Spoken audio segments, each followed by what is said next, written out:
أعوذ بالله من الشيطان الرجيم.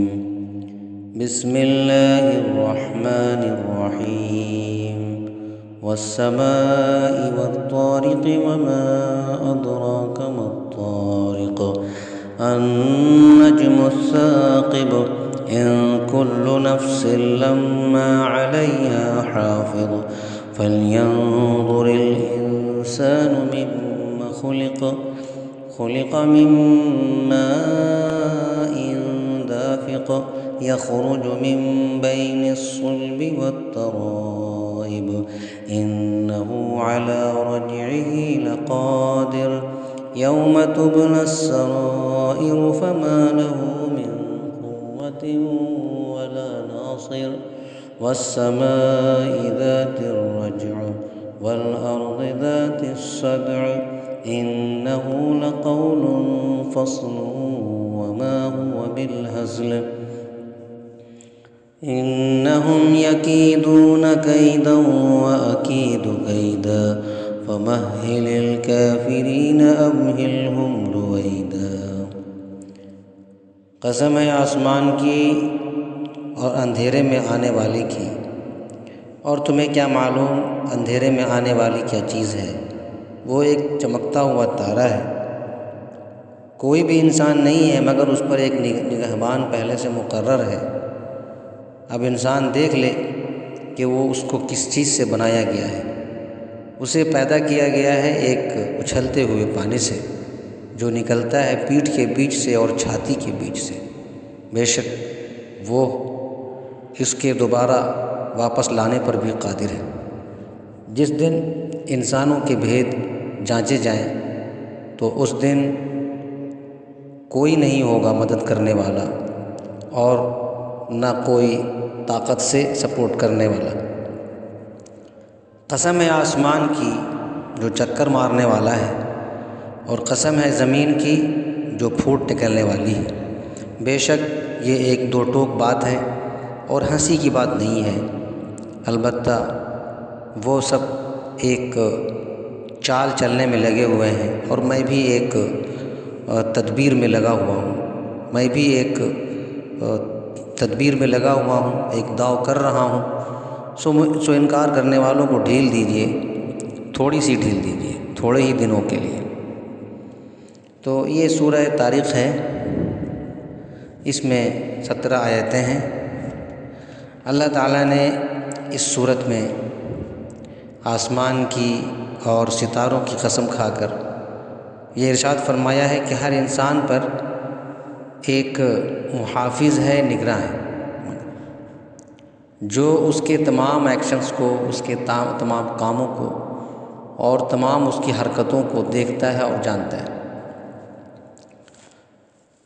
تو پھر انسان کو یہ چاہیے کہ اپنے انجام پر غور کرے کہ دنیا میں جو کچھ وہ کر رہا ہے وہ اللہ کے یہاں بالکل محفوظ ہے، اس میں کچھ بھی کمی نہیں ہو سکتی، اور یہ محفوظ رکھنا بھی حساب کتاب کے لیے ہے جو قیامت میں ہوگا۔ اس لیے کسی وقت آخرت اور قیامت کی فکر سے غافل نہیں ہونا چاہیے۔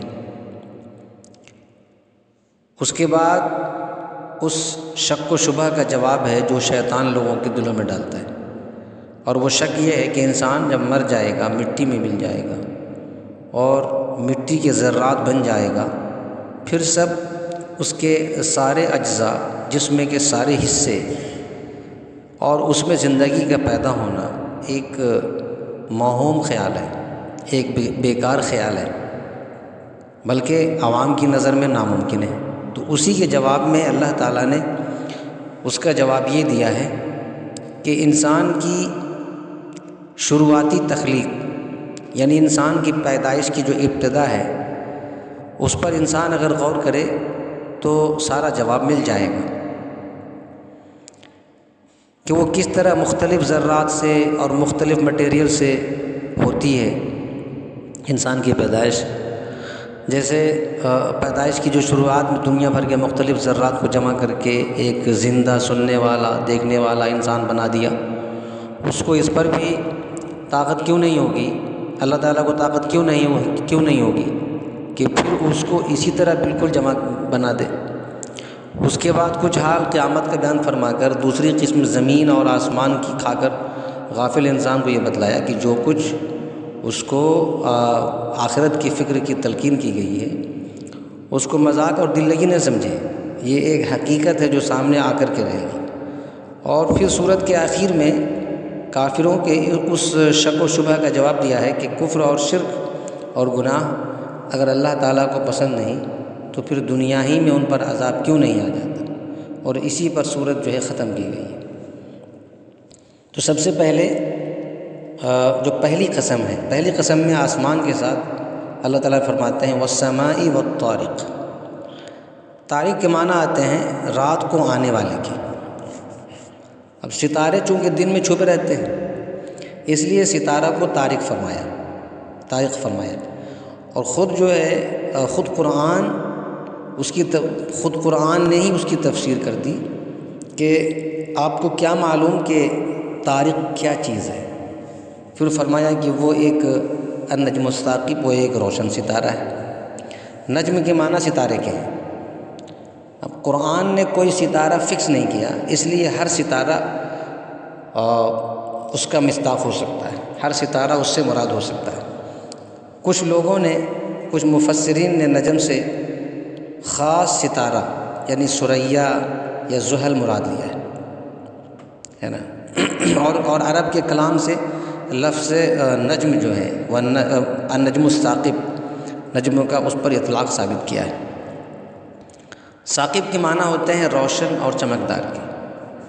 پھر فرمایا ان کل نفس لما علیہا حافظ۔ اب معنی آیت کے یہ ہیں کہ کوئی بھی نفس ایسا نہیں ہے جس پر حافظ نہ ہو۔ حافظ کا معنی یہاں پہ وہ حافظ نہیں ہے جو قرآن کا حافظ ہوتا ہے۔ حافظ کا معنی یہاں پہ نگراں کے ہیں، جو کسی کے اعمال کو نظر رکھے تاکہ ان کا حساب لیا جا سکے۔ اور حافظ کے معنی محافظ بھی آتا ہے، جس کے معنی آتے ہیں مصیبتوں اور آفتوں سے حفاظت کرنے والے کے۔ تو اگر پہلا معنی لیں تو اس اعتبار سے حافظ کا معنی ہوگا اعمال لکھنے والے، وہ فرشتہ، اعمال لکھنے والا فرشتہ۔ اور دوسرے معنی کے اعتبار سے وہ فرشتے مراد ہوں گے جو اللہ تعالیٰ نے ہر انسان کی حفاظت کے لیے مقرر کیے، وہ دن اور رات تمام مصیبتوں سے انسان کی حفاظت کرتے ہیں، ٹھیک ہے، جس کو اللہ تعالیٰ نے قرآن میں فرمایا، صراحتاً قرآن میں اس کا تذکرہ ہے، لَهُ مُعَقِّبَاتٌ مِّن بَيْنِ يَدَيْهِ وَمِنْ خَلْفِهِ يَحْفَظُونَهُ مِنْ أَمْرِ اللَّهِ، یعنی انسان کے لیے ٹائم ٹو ٹائم، نوبت بنوبت آنے والے فرشتے مقرر ہیں جو اس کے آگے سے اور پیچھے سے اس کی حفاظت کرتے ہیں اللہ تعالیٰ کے حکم سے۔ اب ایک حدیث میں یہ بھی ہے کہ نبی صلی اللہ علیہ وسلم نے فرمایا ہر مومن پر اللہ تعالیٰ کی طرف سے 360 فرشتے اس کی حفاظت کے لیے مقرر ہیں۔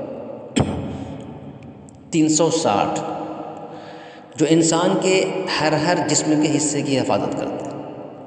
ان میں سے 7 فرشتے جو ہیں وہ صرف انسان کی آنکھ کی حفاظت کے لیے مقرر ہیں۔ یہ فرشتے انسان سے ہر بلا مصیبت جو اس کے لیے مقدر نہیں، اس طرح انسان سے دفع کرتے ہیں، اس کو دور کرتے ہیں۔ جیسے شہد میں رکھے ہوئے برتن پر آنے والی مکھیوں کو پنکھے وغیرہ سے ہٹایا جاتا ہے، جیسے مکھیوں کو ہٹایا جاتا ہے کھانے سے، ویسے ہی مصیبتوں کو یہ سارے فرشتے ان کو ہٹاتے ہیں۔ اور اگر انسان پر یہ حفاظتی پہرہ نہ ہو تو شیطان اس کو اچک لے۔ اسی کو فرمایا ان کل نفس لما علیہا حافظ۔ پھر فرمایا خلق من ماء دافق، یعنی انسان جو پیدا کیا گیا ہے ایک اچھلنے والے پانی سے جو نکلتا ہے، پیٹھ سے نکلتا ہے اور سینے کی ہڈیوں کے بیچ سے نکلتا ہے۔ عام طور سے مفسرین نے اس کا یہ معنی بیان کیا ہے کہ نطفہ مرد کی پیٹھ اور عورت کے سینے سے نکلتا ہے۔ نطفہ منی مرد کی پیٹھ سے، مرد کی پشت سے اور عورت کے سینے سے نکلتا ہے، مگر انسانی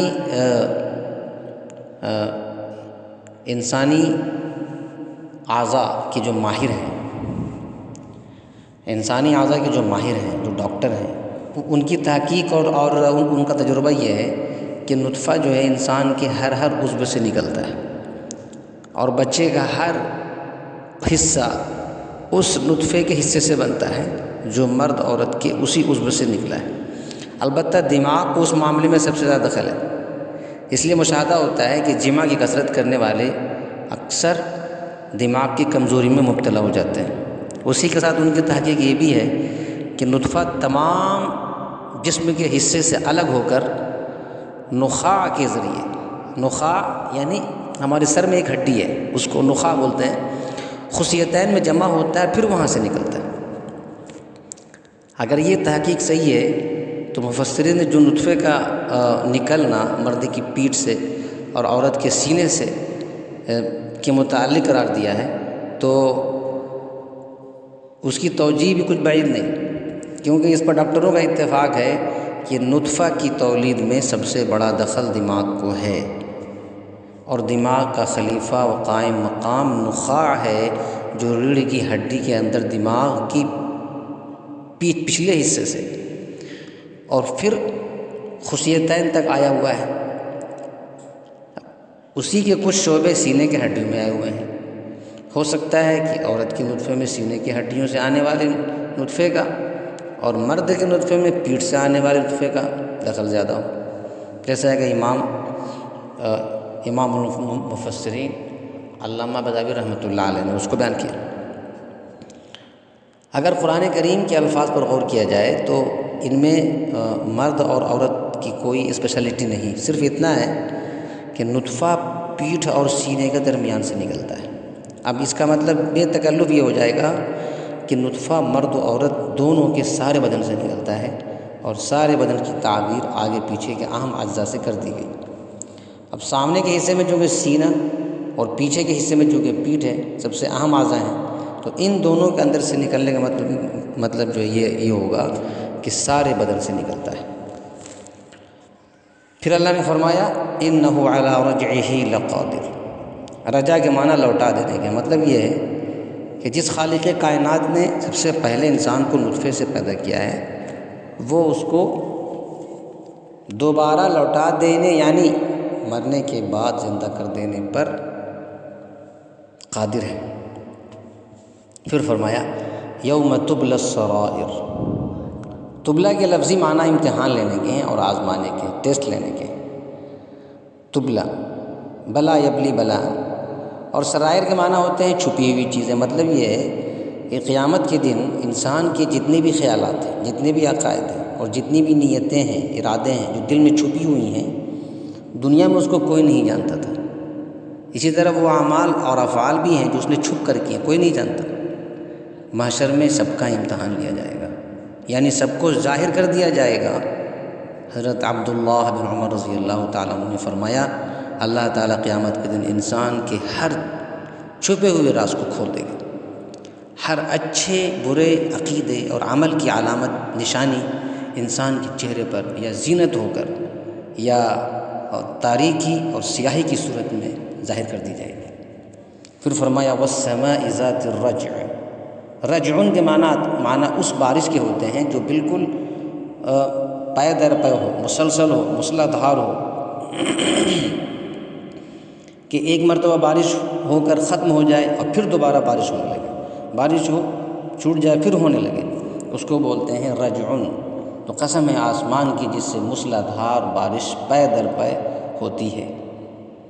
انہ لقول فصل، یعنی قرآن کریم ایک فیصلہ کرنے والی قول ہے، فیصلہ کرنے والا قول ہے، فیصلہ کن قول ہے جو حق و باطل میں فیصلہ کرتا ہے، اور اس میں کسی شک و شبہ کی گنجائش نہیں۔ حیدر رضی اللہ تعالیٰ عنہ فرماتے ہیں کہ میں نے رسول اللہ صلی اللہ علیہ وسلم سے سنا کہ قرآن کے متعلق فرمایا کتاب فیہ خیر فیہ خبر ما قبلکم وحکم ما بعدکم وہو الفصل لیس بالحصر، یعنی ایک ایسی کتاب ہے جس میں تم سے پہلی امتوں کے حالات ہیں، خبریں ہیں، تمہارے بعد آنے والوں کے لیے احکام ہیں، اور وہ جو بھی قول ہے وہ فیصلہ کرنے والی ہے، فیصلہ کرنے والا ہے، وہ فیصلہ کن ہے، وہ ہنسی اور مذاق نہیں۔ تو یہ ہے سورۃ الطارق ہے، جس کی تفسیر جو ہے اللہ تعالیٰ نے اللہ تعالیٰ ہم لوگوں کو عمل کی توفیق عطا فرمائے۔